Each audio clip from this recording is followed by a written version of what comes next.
স্থায়ী এবং টেকসই কৃষি প্রযুক্তি উদ্ভাবন করে কৃষক ও গ্রামীণ জনগোষ্ঠীর পাশে দাঁড়াতে কৃষি বিজ্ঞানীদের প্রতি আহ্বান জানিয়েছেন রাষ্ট্রপতি মোহাম্মদ আব্দুল হামিদ। সকালে রাজধানীর কৃষিবিদ ইনস্টিটিউশন প্রাঙ্গণে সংগঠনটির পঞ্চম জাতীয় কনভেনশন ও আন্তর্জাতিক কৃষি কনফারেন্স উদ্বোধনকালে তিনি এ আহ্বান জানান।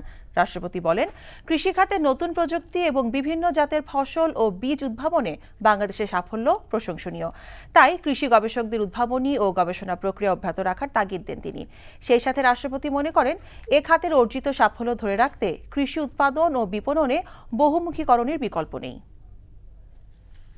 সরকারের অন্যতম লক্ষ্য হলো বাংলাদেশের দারিদ্র হ্রাস করে খাদ্যে ও পুষ্টি নিরাপত্তা নিশ্চিতপূর্বক 2021 সালের মধ্যে বাংলাদেশকে মধ্যম আয়ের দেশে এবং 2041 সালের মধ্যে উন্নত সমৃদ্ধ দেশ হিসেবে গড়ে তোলা। এ লক্ষ্য অর্জন করতে হলে সামগ্রিক কৃষি উৎপাদনকে স্থায়ী ও টেকসই করতে হবে। এর জন্য প্রয়োজন কৃষি শিক্ষা, গবেষণা ও সম্প্রসারক সেবার মান উন্নয়ন। আধুনিক ও পরিবেশ বান্ধব কৃষি প্রযুক্তি উদ্ভাবন ও কৃষক ভাই বোন এবং গ্রামীণ জনগোষ্ঠীর গৌড় দরায় তা পৌঁছে দেওয়া।